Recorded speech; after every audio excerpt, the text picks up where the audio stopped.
Hello everyone, क्या हाल चाल है मित्रों? कैसे हो आप सभी? तो मैं आप सभी का दोस्त ऋषभ अग्रवाल आप सभी के लिए एसएससी जेईई 2024 की एक बेहतरीन सीरीज स्टार्ट किया हूं, that is electrical question series. आप सभी ने, मैं आशा करता हूं ऐसी कि आप सभी ने जो शुरुआत के इसके दो लेक्चर हैं, क्लास 1 एंड क्लास 2, वो देख ली होगी और इसके बाद आप इस क्लास 3 में आ गए होंगे। आप इस सीरीज का सबसे ज्यादा एडवांटेज पता है कैसे उठा सकते हो? आप एक नई कॉपी खरीदिए। जो भी लेक्चर आप देख रहे हैं उस लेक्चर में जब जब बीच में आपको कोई भी इंपॉर्टेंट पॉइंट मिल रहा है तो उसको आप साथ ही साथ उस कॉपी में उतारते जाइए। एक न्यू कॉपी खरीदिए, पुरानी में मत उसी में लीपा पोती करिए, ठीक है? एक नई कॉपी खरीदिए। इस क्वेश्चन सीरीज जो कि कंटिन्यू रहेगी बहुत ही अच्छी तरीके से, इसको आप पूरी तरीके से बेनिफिट उठाइए और इसमें जो भी इंपॉर्टेंट पॉइंट्स मिलते हैं उन सबको नोट करते जाइए। एग्जाम से 10 दिन पहले जब आप रिवीजन करने बैठेंगे ना, तो यही सारे पॉइंट्स आपको बहुत ज्यादा काम आएंगे, याद रखिएगा। ठीक है, आज क्लास नंबर 3 है। दो लेक्चर्स में हमने बेसिक पार्ट कंप्लीट कर लिया है, बेसिक इलेक्ट्रॉनिक्स का। अब हम बीजीटी करने वाले हैं, तो आज जो भी है क्वेश्चंस वो सारे बीजीटी के हैं। ठीक है, चलिए स्टार्ट करते हैं। जो भी मुझे नहीं जानता है मैं आपके बारे में बता देता हूँ। I am Rishabh Agarwal, I am currently working in MES and I have also been selected in all of these exams and also I have teaching experience of more than 7 years। Today I am going to teach you BGT, so let's start. हाँ, अगर इस class की PDF आपको चाहिए तो Telegram channel को join कर लीजिए, डिस्क्रिप्शन में लिंक है, ऋषभ अग्रवाल डबल। चलिए पहला question, in how many regions can be biased transistor work? जो ट्रांजिस्टर होता है कितने रीजन में काम कर सकता है? तो देखो भाई, ट्रांजिस्टर 3 रीजन में काम करता है। पहला है सैचुरेशन, दूसरा है कट ऑफ, तीसरा है एक्टिव। ट्रांजिस्टर के कितने जंक्शन होते हैं? 3 लेयर 2 जंक्शन डिवाइस है ये। तो एक जंक्शन है एमिटर बेस और एक जंक्शन है कलेक्टर और बेस का, 2 जंक्शन है। तो सैचुरेशन मोड में दोनों के दोनों जंक्शन फॉरवर्ड बाइस रहते हैं, दोनों ही फॉरवर्ड में, इसीलिए इसे ऑन स्विच कह देते हैं, चालू switch, on switch. Cut off में दोनों ही रिवर्स बाइस में रहते हैं, इसीलिए इसे ऑफ स्विच कह देते हैं कि अभी जो डिवाइस है वो बंद है। एक्टिव मोड सबसे इंपॉर्टेंट मोड होता है क्योंकि इसी में ट्रांजिस्टर एम्पलीफायर की तरह काम करता है। ठीक है, ट्रांजिस्टर का काम क्या है? छोटी चीज को बड़ा करना, एम्पलीफाई करना। तो वो कौन से मोड में है? एक्टिव मोड में। एमिटर बेस जब फॉरवर्ड बायस हो, कलेक्टर बेस जब रिवर्स बायस हो तब। तो ट्रांजिस्टर के वर्किंग रीजन हो गए 3, आंसर हो गया बी। सो फार सो गुड। नेक्स्ट क्वेश्चन, इसको देखिए। When the emitter base junction of a transistor is reverse biased, तो कलेक्टर करंट क्या होगा? अब अगर मैं पीछे वाली टेबल पे चलूं तो emitter base junction reverse bias किस में दिख रहा है आपको? सिर्फ एक ही में दिख रहा है, that is cut off mode. Cut off mode में जब emitter base junction reverse bias है तो आपका डिवाइस क्या है? ऑफ है। क्या है? बंद है। तो ये एमिटर बेस जंक्शन जो है, ये जब रिवर्स बायस होता है तो आपका जो ट्रांजिस्टर है वो क्या है? ऑफ स्विच है, ऑफ, बंद। जब ट्रांजिस्टर का बंद की तरह काम कर रहा है, ऑफ है कोई भी डिवाइस, इसका मतलब उसमें करंट कितनी होगी? 0। तो 0 एम्पियर इसका आंसर हो जाएगा। Simple, collector current will be 0। ठीक है, तो ये सिंपल सा डिवाइस है। देखिए, दो टाइप के ट्रांजिस्टर होते हैं आपके पास, एक एनपीएन एनपीएन और एक पीएनपी। ठीक है, emitter base collector, emitter base collector यहाँ पे दिखाया हुआ है। सिंपल है, कोई दिक्कत नहीं है ना? चलो इसे बताओ। ये बहुत ही अच्छा और सिंपल सा क्वेश्चन है, इसको बहुत सारे बच्चे गलत कर देते हैं।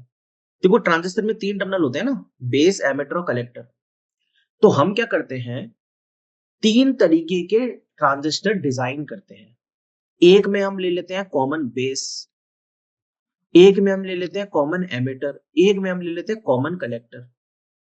ठीक है, तो ये 3 तरीके की कॉन्फ़िगरेशन हो गए। अब इधर इनपुट क्या है और आउटपुट क्या है? ये तो रेफरेंस वाली चीज हो गई, common common, common base, common emitter, common collector. अब इसमें इनपुट क्या है और आउटपुट क्या है? अब देखो भाई, जब बेस कॉमन होता है तो फिर कौन कौन से टर्मिनल बच गए? कलेक्टर बच गए और एमिटर बच गया। तो इनपुट में, इनपुट जो आप दोगे, सप्लाई जो प्रोवाइड करोगे, वो कौन से टर्मिनल पे करोगे? एमिटर पे या कलेक्टर पे? इनपुट देंगे एमिटर पे और आउटपुट लेंगे कलेक्टर से। आ गई बात समझ? कॉमन एमिटर देख लो। कॉमन एमिटर सबसे ज्यादा यूज होने वाला कॉन्फ़िगरेशन है ना? कॉमन एमिटर जो है ट्रांजिस्टर का सबसे ज्यादा यूज होने वाला कॉन्फ़िगरेशन है, इसी को यूज करते हैं ज्यादातर। क्यों करते हैं वो आगे क्वेश्चन से पता चल जाएगा। अब एमिटर तो कॉमन है, रेफरेंस है, तो फिर इनपुट जो है, सप्लाई जो दोगे इनपुट, वो किस पे दोगे? बेस पर दोगे। और आउटपुट किस पर दोगे? आउटपुट किससे लोगे? कलेक्टर से लोगे। तो इसी तरीके से कॉमन कलेक्टर का बताओ। कलेक्टर कॉमन है, कलेक्टर का टर्मिनल अगर कॉमन है तो बच गए बेस और एमिटर, तो इनपुट लगाएंगे बेस पे और आउटपुट लगाएंगे एमिटर पे। ठीक है, इसी तरीके से एक दो बार अपने हाथ से चार्ट बनाना, अपने आप याद हो जाएगा ये। ठीक है, समझ में आ जाएगा। तो कॉमन कलेक्टर कॉन्फ़िगरेशन में आउटपुट करंट पूछ रहा है, मतलब इसकी पूछ रहा है, इसकी आउटपुट किसकी है, एमिटर की, एमिटर करंट आई, समझे। कॉमन कलेक्टर में आउटपुट क्या है, एमिटर टर्मिनल, तो करंट होगी आई। समझ गए ना। देखो यहाँ पे भी ये चार्ट बना हुआ है, तो जो मैंने वहां लिखा था वही यहाँ पे लिखा हुआ है, आप इस चार्ट को अपनी कॉपी में जरूर बना लेना। इस क्वेश्चन का आंसर ही बता दो, चलो खुद ट्राई करो एक बार, पढ़ो। देखो, input voltage and input current of A common emitter configuration of BJT circuit is, क्या होगी बताओ भाई, बोलो। अभी भी पढ़ा ना, कॉमन क्या है, एमिटर, पूछ क्या रहा है हमसे, इनपुट, तो एमिटर कॉमन है तो इनपुट में क्या आता है, बेस, समझे। तो वोल्टेज आ जाएगा वीबी और करंट आ जाएगी आईबी, बेस करंट आएगी और बेस वोल्टेज आएगा, तो वीबी एट आईबी, ये इनपुट टर्मिनल्स हो जाएंगे। और आउटपुट टर्मिनल्स क्या हो जाएंगे, अगर आउटपुट पूछता तो कलेक्टर, समझे भाई, मतलब वीसी एंड आईसी। आगे बात समझ, तो वीसी आईसी आउटपुट के टर्मिनल्स बनेंगे और वीबी आईबी इनपुट के टर्मिनल्स बनेंगे। क्लियर है, ओके। चलो, ये जो क्वेश्चन है ना, मतलब इसमें ये जो मैं एक्सप्लेनेशन देने वाला हूं, इसका जो चार्ट बनने वाला है वो इतना ज्यादा फेमस है, इतना ज्यादा पूछा जाता है भाई, बहुत ही ज्यादा लेवल पे इसको पूछा जाता है। ठीक है ना, बहुत ज्यादा, सबसे ज्यादा रिपीटेड क्वेश्चन अगर बीजेटी का कोई सी कॉन्सेप्ट पर है तो वो यही वाला है। तो इसमें मैं जो आपको चार्ट बताने वाला हूँ उसको बहुत अच्छी तरीके से याद कर लेना, समझ गए ना। क्या पूछ रहा है, correct sequence in increasing input impedance of these configuration. तीन कॉन्फ़िगरेशन होते हैं, common emitter, common base, common collector. अच्छा, ये जो एमिटर फॉलोअर है ना, ये आपका कॉमन कलेक्टर ही है, इसका नाम है ये। ठीक है, कॉमन कलेक्टर को ही एमिटर फॉलोअर भी कह देते हैं। ठीक है, तो बोल रहा है इनपुट इंपिडेंस की सीक्वेंस किस में होगी, मतलब इनपुट इंपिडेंस इंक्रीजिंग ऑर्डर में बताना है। ठीक है, तो भाई ये जो चार्ट है आपको ये रट लेना है तरीके से। कैसे रटना है, मैंने इसको पिछले भी और भी काफी लेक्चर्स लिए इलेक्ट्रॉनिक्स के, उसमें भी कराया है, इसमें भी बता रहा हूं। देखो, बीईसी बेस एमिटर कलेक्टर, या फिर आप इसको मान सकते हो क्या भाई, बेटा इंग्लिश छोड़। ठीक है, पेपर में जब भी इंग्लिश आती है तो डिप्लोमा वाला बच्चा या बीटेक वाला बच्चा, कोई भी स्टूडेंट हो, हमेशा घबरा जाता है कि सर इंग्लिश कैसे पढूं। तो मैं उसको एक ही ज्ञान देता हूं कि बेटा इंग्लिश छोड़। तो तेरे को ये ऑर्डर याद रखना है, क्या पहले बेस है, फिर एमिटर है, फिर कलेक्टर है। अब देखो क्या है, इंक्रीज डिक्रीज, इंक्रीज डिक्रीज, काम खत्म बस। Input resistance, output resistance, current gain, voltage gain, अगर इतना याद हो गया तो बात ही खत्म हो गई। इनपुट रेजिस्टेंस इंक्रीज करेगा तो सबसे कम पहले यहां पे, फिर उससे ज्यादा मीडियम और फिर लार्ज 1 मेगा ओम। मतलब हमारे क्वेश्चन का आंसर ऑलरेडी आ चुका है। इनपुट रेजिस्टेंस सबसे कम होता है बेस का, उससे ज्यादा एमिटर का, उससे ज्यादा कलेक्टर का। तो देखो यहाँ पे बोल रहा है इंक्रीजिंग इनपुट इंपिडेंस, तो सबसे कम बेस मतलब 2, फिर एमिटर मतलब 1 और फिर कलेक्टर सबसे ज्यादा 213, तो 213 आंसर हो गया ए। अब अगर इनपुट रेजिस्टेंस की जगह आउटपुट रेजिस्टेंस पूछता तो क्या होता, आउटपुट रेजिस्टेंस डिक्रीजिंग ऑर्डर में होता है, मतलब सबसे ज्यादा है बेस का, उससे कम है एमिटर का और सबसे कम है कलेक्टर का। पहले इंक्रीज कर रहा है फिर डिक्रीज कर रहा है। अब करंट गेन देख लो, करंट गेन इंक्रीज कर रहा है, वेरी लेस अल्फा होता है करंट गेन, फिर लार्ज और फिर लार्ज, वेरी लार्ज, बीटा और गामा, और वोल्टेज गेन डिक्रीज करेगा। ठीक है ना, तो सबसे ज्यादा बेस का, उससे कम एमिटर का और सबसे कम कलेक्टर का। तो आपको क्या याद रखना है, ये वाला स्पेसिफिकली याद रखना है भाई, ये याद रखना है, ये कि कॉमन कलेक्टर का जो वोल्टेज गेन है वो सबसे कम होता है, लेस देन यूनिटी होता है। ठीक है, कॉमन कलेक्टर का या एमिटर फॉलोअर कॉन्फ़िगरेशन का, ये चीज भूलना नहीं है। ठीक है, चलिए आगे चलते हैं भाई, ये चार्ट है वही वाला। अच्छा देखो, पीछे वाले चार्ट में एक चीज नहीं दी थी, यहां तक पावर गेन तक दिया है, इस वाले चार्ट में देखो फेज शिफ्ट देखो, तो देखो कॉमन बेस कॉन्फ़िगरेशन का फेज शिफ्ट कितना है, 0 डिग्री। कॉमन एमिटर का कितना है मेरे दोस्त, 180, और कॉमन कलेक्टर का फेज शिफ्ट कितना है भाई, 0 डिग्री। तो ये भी याद रख लेना है अपन को, ठीक है ना। चलो बहुत बढ़िया, समझ में आ गया एकदम। आगे चलते हैं, इस क्वेश्चन का आंसर बताइए। चलिए, conventional flow of current in A PNP transistor is from. दो तरीके के ट्रांजिस्टर होते हैं, एक एनपीएन और एक पीएनपी, ठीक है। तो देखो यहाँ पे ये था ना, ये फिगर ये रहा एनपीएन ट्रांजिस्टर, ये वाला है। इसमें करंट कहां से का फ्लो कर रहा है, बेस से एमिटर। और पीएनपी ट्रांजिस्टर में करंट कहां से कहां फ्लो करता है, एमिटर टू बेस, ठीक है। डायग्राम में साफ साफ दिख रहा है, एमिटर से बेस में जा रहा है और यहाँ पे बेस से एमिटर में जा रहा है। तो पीएनपी में एमिटर टू बेस जाता है, तो आंसर लगा देंगे हम ये वाला, emitter to base. This is correct, a answer, ठीक है। ओके, हाँ भाई बताओ। चलो, अब ये क्वेश्चन आ गया। अब ये दिखने में तो आपके लिए एक न्यूमेरिकल है, लेकिन है बहुत ही सिंपल। चलो मैं आपको थोड़ी सी चीज बताता हूँ। देखो, अभी हमने जो चार्ट पढ़ा था उसमें करंट गेन था, ठीक है। तो देखो भाई, सबसे पहले आता है कॉमन बेस। इसका जो करंट गेन होता है वो अल्फा होता है। फिर आता है कॉमन एमिटर, इसका जो करंट गेन होता है वो बीटा होता है। और फिर आता है कॉमन कलेक्टर, इसका जो करंट गेन होता है वो होता है गामा। अल्फा जो होता है वो बीटा अपॉन 1 प्लस बीटा होता है, और अल्फा की वैल्यू लेस देन 1 होती है, ठीक है। बीटा बराबर अल्फा अपॉन 1 माइनस अल्फा लिख सकते हैं। और बीटा की वैल्यू ऑब्वियसली बात है ग्रेटर और ग्रेटर देन 1 होती है, काफी 1 से बड़ा होता है। और गामा 1 प्लस बीटा होता है, 1 प्लस बीटा। अब करंट गेन कहते हैं इनको, कॉमन बेस का, कॉमन एमिटर का, कॉमन कलेक्टर का। दिया किसका है, transistor as a current gain of 0.99 in the common base mode. मतलब आपको क्वेश्चन में अल्फा दे रखा है 0.99, ठीक है। आपको क्या निकालना है, current gain in the common collector mode, gamma निकालना है। तो पहले बीटा निकाल लो, बीटा बराबर अल्फा अपॉन 1 माइनस अल्फा, तो यह आ जाएगा 99, और गामा आ जाएगा 1 plus beta, that is 100। Answer कितना आ गया, सिंपल 100 आ गया, सी। कर लोगे अभी क्वेश्चन, करंट गेन समझ में आ गया। चलो भाई, इसका बताओ। अब देखो, ये भी एक सिंपल सा न्यूमेरिकल है, काफी सिंपल है, मैं आपको अच्छे से समझाता हूं, ध्यान से समझिएगा, ठीक है। देखिए, हमने करंट गेन देख लिया ना, जी हाँ। अब हमें क्या करना है, एक करंट की इक्वेशन भी देखनी है। क्या देखनी है, करंट की इक्वेशन। देखो, जो कॉमन एमिटर मोड होता है, जो सबसे ज्यादा यूज होता है ना, उसमें हमें कलेक्टर करंट का इक्वेशन देखना है। आई सी बराबर क्या होता है, ये होता है beta I B plus I C E O. Common emitter की बात कर रहे हैं, तो ये कॉमन एमिटर की लीकेज करंट है। आई सी ओ क्या होता है, लीकेज करंट। याद करो, पहले लेक्चर में और हमने फर्स्ट लेक्चर में हमने पढ़ा था, आई फॉरवर्ड बराबर आई नॉट ई की पावर वीडी अपॉन ईटा वीटी माइनस 1। ये डायोड की इक्वेशन पढ़ी थी ना, तो इसमें भी तो आई जीरो लीकेज करंट था।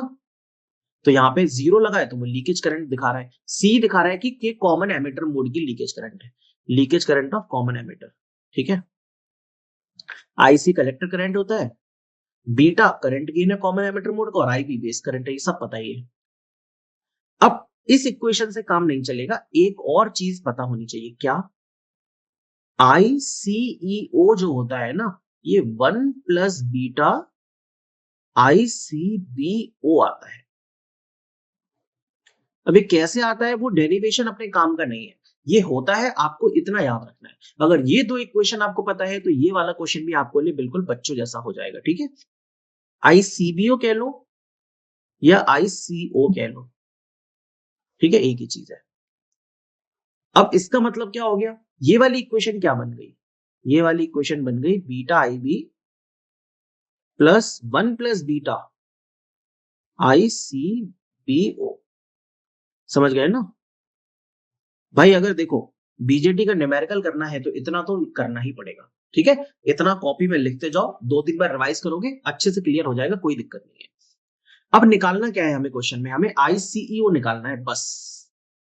और ICO तो मैंने आपको बता दिया, ये रहा 1 प्लस बीटा ICBO या फिर 1 प्लस बीटा ICO। ICO हमें ये दे रखा है, हमें बेसिकली बीटा चाहिए।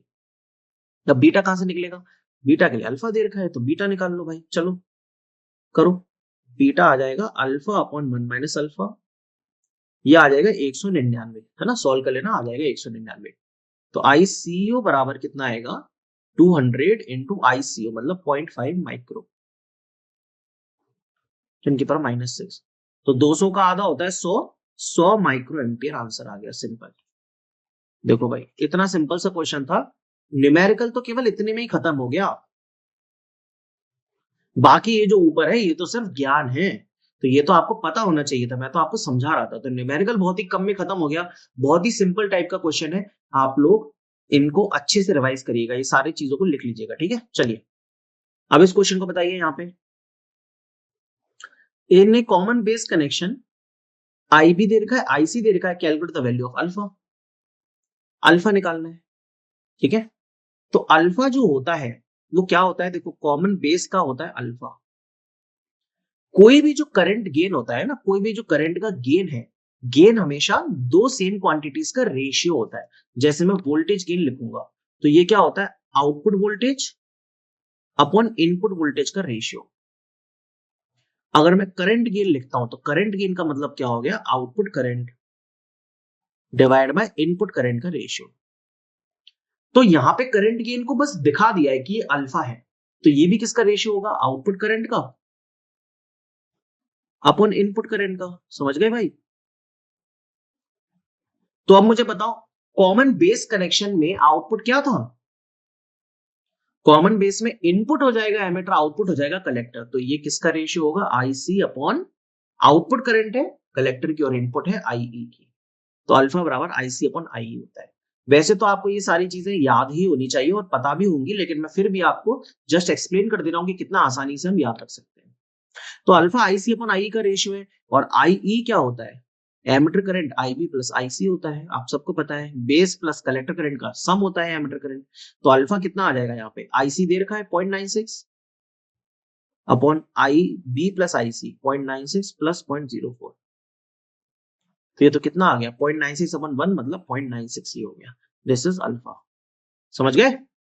चलो भाई, मैंने बहुत अच्छे से आपको समझाया, करंट की इक्वेशंस बता दी, करंट गेन बता दिया, और आपको मैंने उससे पहले क्या बता दिया, यहाँ पे करंट गेन बता दिए सारे, ठीक है। तो ये न्यूमेरिकल्स थे कुछ, इनको अच्छे से समझ लीजिएगा। आगे चलते, इसका आंसर बताइए। अब देखो ये क्या कह रहा है, the AC load line of a transistor circuit. एक ट्रांजिस्टर सर्किट की जो AC लोड लाइन है वो क्या होती है। अब ये लोड लाइन क्या है, देखिए जिसने भी थोड़ा बहुत इलेक्ट्रॉनिक्स पढ़ा है उसे ये सारी चीजें पता होंगी, नहीं पढ़ा है तो एक बार आप मेरा रिवीजन कोर्स ले लीजिए, उससे आपको बहुत अच्छा फायदा होगा। मैंने उसमें बहुत सारी चीजें करवाई है, ये सारी तो बहुत ही बेसिक लेवल की चीजें हैं। चलिए देखिए, ये जो ग्राफ आप देख रहे हो यहाँ पे दोस्तों, इसे हम कहते हैं आउटपुट कैरेक्टरिस्टिक्स, क्योंकि ये आउटपुट करंट और आउटपुट वोल्टेज के बीच में बना है, ठीक है। कॉमन एमिटर मोड का कनेक्शन है ये, कॉमन एमिटर का ग्राफ है ये। तो देखो ये जो है ना, ये लोड लाइन कहलाती है भाई, ये जो है ये हमारी लोड लाइन है। उसमें ये जो पॉइंट है इसे हम कहते हैं क्यू पॉइंट या ऑपरेटिंग पॉइंट या क्वेसेंट पॉइंट। क्या कहते हैं, क्वेसेंट पॉइंट कहते हैं। तो हमारा जो ट्रांजिस्टर है ना, एक्टिव मोड में इतनी वैल्यू पर, इतने वोल्टेज पर और इतने करंट पर काम करना चाहिए, इस वैल्यू पर, इस जगह हमारा काम करना चाहिए। मतलब जब वो एक्टिव मोड में हो तो इतनी वैल्यूज होनी चाहिए, वोल्टेज की इतनी वैल्यू और करंट की इतनी वैल्यू। तो हम कहेंगे कि हमारा ट्रांजिस्टर सबसे स्टेबल मोड में अच्छी तरीके से एम्पलीफायर की तरह काम कर रहा है, ठीक है ना। लेकिन ये सिर्फ DC वाली लोड लाइन है, DC लोड लाइन। अब अगर आपने AC सप्लाई भी दी तो फिर जो ग्राफ बनता है वो ऐसा बनता है, DC वाली ऐसी बनती है और AC वाली ये रही, ठीक है, आपको दिख ही रही होगी, ये AC वाली है। क्लियर, ये AC लोड लाइन है और ये DC लोड लाइन है, ये वाली ब्लू वाली। क्लियर हो गया। तो आप मुझे बताओ किसका स्लोप ज्यादा दिख रहा है, जो ज्यादा वर्टिकल है उसका स्लोप ज्यादा होता है, तो जो स्लोप है वो AC लोड लाइन का ज्यादा है DC वाली से। हाँ भाई, तो मैं क्या बता रहा, स्लोप जो है वो AC लोड लाइन का ज्यादा है DC लोड लाइन से। बस वही क्वेश्चन है आपका, क्या बोल रहा है, AC load line of a transistor circuit is steeper than it's DC load line. जी हाँ, वो ज्यादा स्टीप है, AC लोड लाइन वाली ज्यादा स्टीप है, उसका स्लोप डीसी वाली से ज्यादा है, तो आंसर हो जाएगा ए। चलो, बहुत ही अच्छा क्वेश्चन था, आगे चलते हैं। चलो दोस्तों, अब इस क्वेश्चन को देखो। Out of the following hybrid parameters of a transistor which has unit of resistance. तो ये भी एक बहुत ही बेहतरीन लेवल का क्वेश्चन है। इसमें ट्रांजिस्टर के हाइब्रिड मॉडल के बारे में जानकारी आपको मिलेगी। देखिए, ट्रांजिस्टर का हाइब्रिड मॉडल सिंपल क्या है, आपने एच पैरामीटर्स पढ़े नेटवर्क थ्योरी में, टू पोर्ट में पढ़े होंगे। देखो क्या होते हैं, V1 बराबर H11I1 प्लस का H12V2 एंड I2 बराबर H21I1 प्लस का H22V2। ठीक है, ये एच पैरामीटर्स है। तो वही यहाँ पे सेम टू सेम लिखा हुआ है, बस H11 की जगह लिख दिया है HI1, H12 की जगह लिख दिया है HRV2, I2 बराबर H21 की जगह लिख दिया है HFI1 प्लस का H0V2। तो ये चार चीजें हैं, HI, HR, HF, H0, IR, F0, HI, HR, HF, H0। अब हमें बस यही देखना है कि ये जो ट्रांजिस्टर है, इनमें से ये जो पैरामीटर्स है, इनमें से कौन रेजिस्टेंस है, कौन क्या है, ये समझना है। तो देख लो भाई, यहाँ पे HI जो है वो वोल्टेज अपन करंट का रेशियो है जब V2 0 हो। ठीक है, तो क्या हो गया, वोल्टेज अपन करंट का रेशियो है तो रेजिस्टेंस है। HR जो है वो वोल्टेज अपन वोल्टेज का रेशियो है, तो ये क्या हो गया, रिवर्स वोल्टेज गेन हो गया। HI input resistance, HR reverse voltage gain, HF जो है वो करंट अपन करंट का रेशियो है, लेकिन I2 अपन I1 का, तो फॉरवर्ड करंट गेन। और H0 जो है वो करंट अपन वोल्टेज का रेशियो है, और करंट अपन वोल्टेज क्या होता है, कंडक्टेंस होता है, तो ये आउटपुट कंडक्टेंस। I लिख रहे हैं तो इनपुट, O लिख रहे हैं तो आउटपुट। ठीक है, R लिख रहे हैं तो रिवर्स वोल्टेज गेन, F लिख रहे हैं तो फॉरवर्ड करंट गेन, सिंपल सी बात है। तो भाई देख लो यहाँ पे क्या क्वेश्चन पूछ रहा था, रेजिस्टेंस की यूनिट किसकी है, HI की, तो आंसर हो जाएगा बी। HR क्या है, रिवर्स वोल्टेज गेन, मतलब V1 अपॉन V2। H0 क्या है, output conductance, I2 upon V2। HF क्या है, फॉरवर्ड करंट गेन, तो I2 अपॉन I1। समझ गए, और HI है V1 अपॉन I1। क्लियर है, ओके। अच्छा, मुझे 1 मिनट दीजिएगा।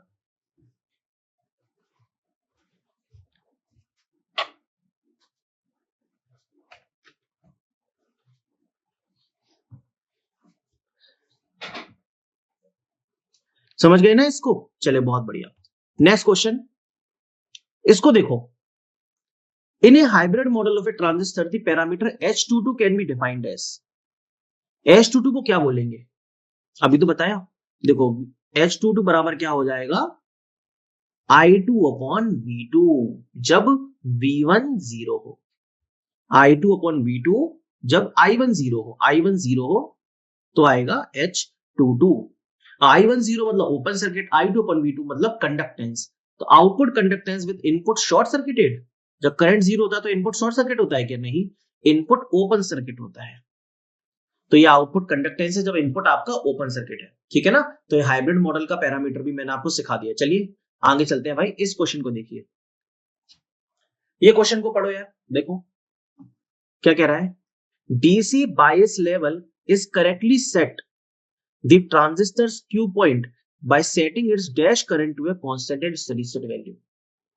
मतलब जो ट्रांजिस्टर है उसमें डीसी का बायस लेवल सही से सेट है जब हम Q पॉइंट, मतलब कौन सी करंट को सेट करने से Q पॉइंट सेट हो जाता है। तो हमने देखा ही था ये Q पॉइंट वाला ग्राफ, ये देखो, ये Q पॉइंट में कौन सी करंट है, IC है ना, IC और VC के बीच में है।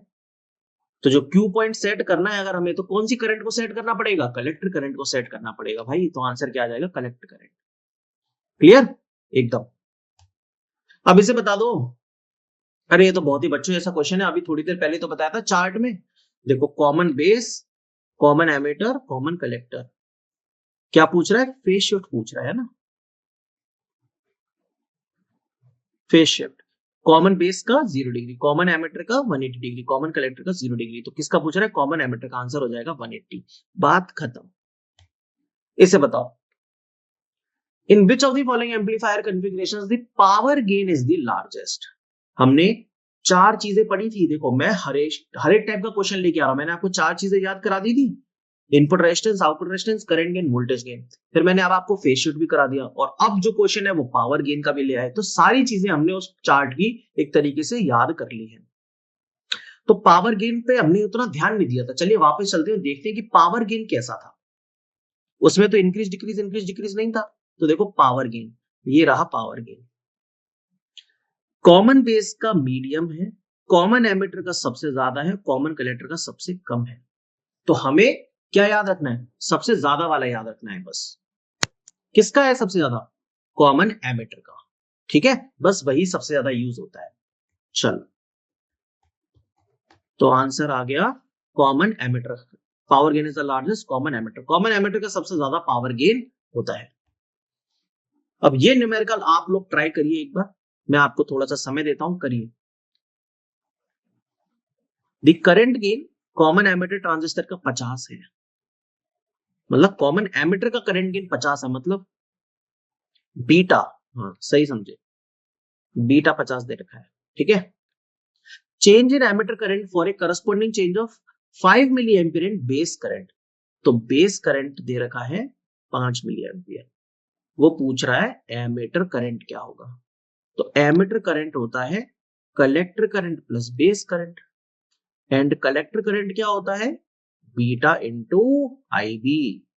बीटा इंटू आईबी होता है। तो बीटा कितना है? 50, आईबी कितना है? 5, कितना आ गया? 250 मिली एम्पियर। तो एमीटर करंट कितना आ गया भाई? आईसी प्लस आईबी, 250 प्लस 5, 255 मिली एम्पियर। बस खत्म, डी आंसर आ जाएगा। बीजीटी के न्यूमेरिकल जो आते हैं पेपर में, वो आपके बहुत ही लोकल और सिंपल लेवल के आते हैं जेई के एग्जाम में, तो घबराने की बिल्कुल भी जरूरत नहीं है। इसको बताओ, the primary function of the bias circuit, है ना? बायस सर्किट मतलब क्या है? ट्रांजिस्टर की सेटिंग करने वाला एक सर्किट। जस्ट हमें ट्रांजिस्टर को क्यू पॉइंट पे काम कराना है। तो क्यू पॉइंट पे काम कराने के लिए हम उसमें अलग अलग सप्लाई देके देखते हैं। ठीक है, डिफरेंट डिफरेंट सप्लाई प्रोवाइड करते हैं, उसमें वोल्टेज करंट की मैग्नीट्यूड को चेंज करते हैं। बस उसी को बायस सर्किट कहते हैं। तो क्यों यूज करते हैं इसको? To hold the circuit stable at the designed Q point. Circuit को क्यू पॉइंट पे काम कराने के लिए, ट्रांजिस्टर को क्यू पॉइंट पे काम कराने के लिए हम बायस सर्किट का यूज करते हैं, बस और कुछ नहीं, है ना? ये रहा आपका क्यू पॉइंट। तो कलेक्टर करंट और ये VC, collected to emitter voltage की वैल्यूज को सेट करना ही बायसिंग करना कहलाता है। इस क्वेश्चन का आंसर बता दो। और transistor is basically an amplifying device for, transistor किस चीज को एम्पलीफाई करता है? आपको, मुझे, मेरी आवाज को, वोल्टेज को, करंट को, किसको?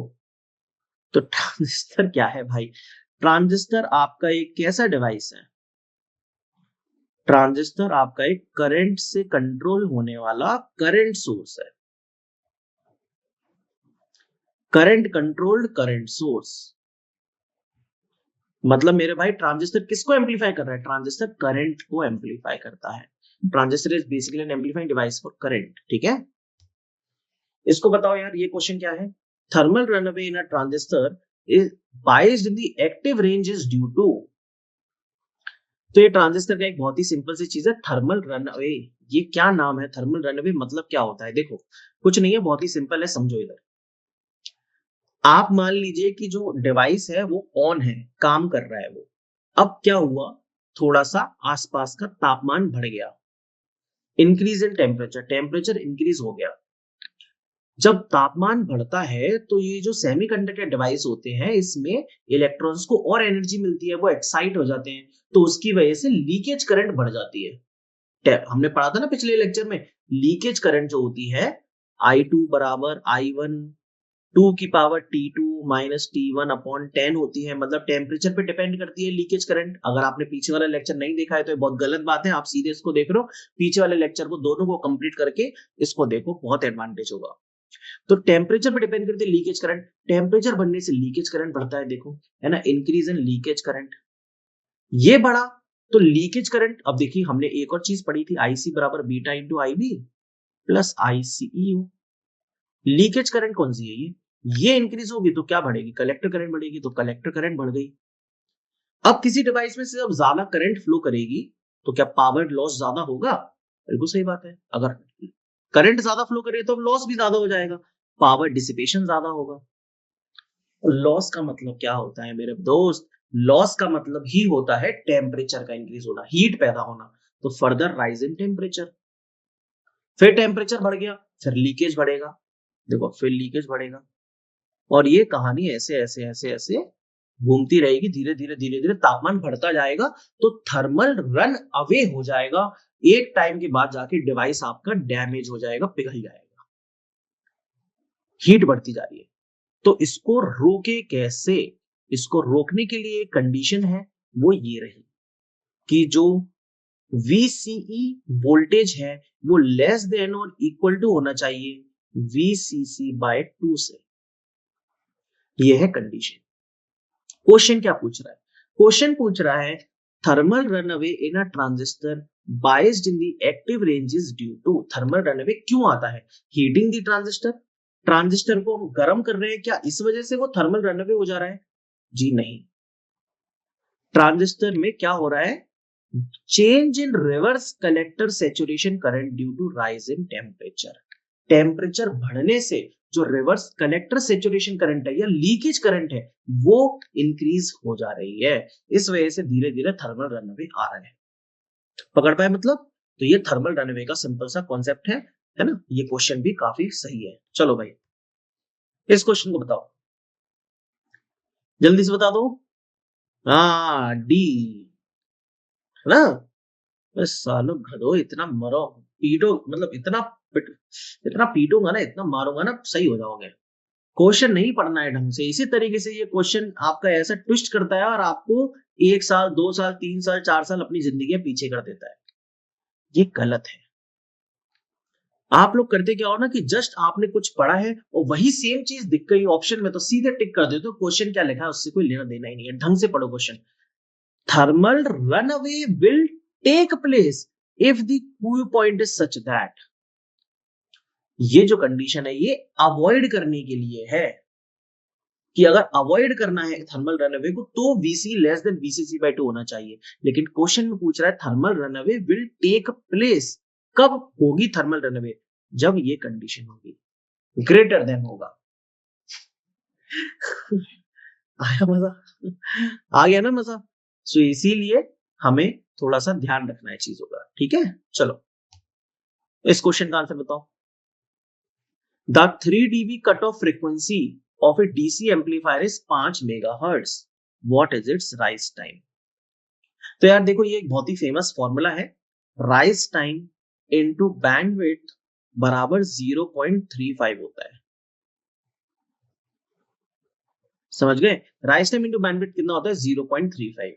अब क्या पूछा है? राइज टाइम पूछा है, बैंडविड्थ मतलब फ्रीक्वेंसी, फ्रीक्वेंसी दे रखी है 5 मेगाहर्ट्ज, तो निकाल दो सीधे। 0.35 डिवाइड बाय 5 इंटू 10 की पावर 6। तो यहाँ पे 0.35 है, इसको और करोगे तो नीचे 10 की पावर 2 आ जाएगा, तो ये बचेगा 35/5 7 इंटू 10 की पावर -8। अगर मैं इसको 70 लिख दूं तो 10 की पावर -9 सेकेंड आ जाएगा, मतलब 70 नैनो सेकेंड आंसर आ गया। ठीक है, चलिए बहुत ही सिंपल सा क्वेश्चन है ये, आगे चलते हैं। इसको बता दीजिए। तो ये भी एक डेटा वाला क्वेश्चन है दोस्तों, ठीक है। यहाँ पे जर्मेनियम ट्रांजिस्टर जो है उसकी टेम्परेचर रेंज पूछ रहा है। तो हमारे पास दो टाइप के सेमीकंडक्टर मटेरियल होते हैं, एक होता है जर्मेनियम, दूसरा होता है सिलिकॉन। जो जर्मेनियम है इसकी टेम्परेचर रेंज कम होती है, -65 से +75, और जो सिलिकॉन है ये ज्यादा टेम्परेचर बियर कर सकता है, -65 से प्लस का 175 डिग्री सेल्सियस। अगर ये डेटा नहीं पता था तो इसको भी नोट कर लीजिएगा। जर्मेनियम का -65 से 75 और सिलिकॉन का -65 से 175। तो आंसर आ जाएगा यहाँ पे बी। जर्मेनियम का पूछ रहा है ना, आंसर हो जाएगा बी। ठीक है, समझ में आ रहा है? ओके, हाँ तो यहाँ पे लिखा हुआ है। चलिए बहुत बढ़िया, अरे वाह। इसी के साथ आपके जो बीजेटी है उसके बहुत सारे इंपॉर्टेंट क्वेश्चंस हमने डिस्कस कर लिए हैं। बीजेटी का लेक्चर यहीं पर समाप्त होता है दोस्तों। अगर आपको बीजेटी के क्वेश्चंस में यहाँ पे जो भी थ्योरी में पढ़ा रहा हूँ, अगर आपको इसमें दिक्कत हो रही है, आपने इतने अच्छे लेवल पे नहीं काम किया है, आपको नहीं पता है, बहुत ही हल्के लेवल पे आपने बेसिक इलेक्ट्रॉनिक्स तैयार किया है, तो मैं आपको सजेस्ट करूंगा कि आप इस इलेक्ट्रिकल डिवीजन कोर्स को परचेस कर सकते हो। इसकी प्राइस ओनली 400 रुपीज है। इतना बेहतरीन लेवल का कंटेंट इस कोर्स में मैंने जो कराया है, ठीक है, वो आपको और कहीं नहीं मिलेगा। ठीक है, इसमें कंप्लीट आपको थ्योरी लेक्चर्स मिल जाएंगे। टोटल 80 के आसपास लेक्चर्स हैं, सभी इलेक्ट्रिकल के सब्जेक्ट्स को मिला के रिवीजन के लिए सबसे बेस्ट बैच है। इसमें बहुत ही मोस्ट इंपोर्टेंट पॉइंट्स मैंने सारे के सारे कवर किए, सभी सब्जेक्ट्स के जो भी जेई के लिए इंपॉर्टेंट है। ठीक है, तो आपको ऐप डाउनलोड कर लेना, इंजीनियरिंग इनोवेशन ऐप, डिस्क्रिप्शन में लिंक है, उस पर आपको एक कोर्स मिल जाएगा, आप सीधे स्टार्ट कर सकते हैं। और इस क्लास की पीडीएफ आपको डाउनलोड करनी है तो Rishabh Agarwal W Telegram channel से डाउनलोड कर लीजिएगा। वीडियो कैसी लगी जरूर कमेंट से बताना है। ठीक है, और क्या आप एक्स्ट्रा चाहते हैं या आपको इसकी कोई और एक्स्ट्रा डिमांड है किसी और टॉपिक का वीडियो, तो आप वो भी कमेंट से बताइएगा। ठीक है, वीडियो को लाइक करना है, शेयर करना है अपने दोस्तों में। ठीक है, फैला दो, इसे वायरल कर दो। चलो, थैंक यू दोस्तों, बाय बाय।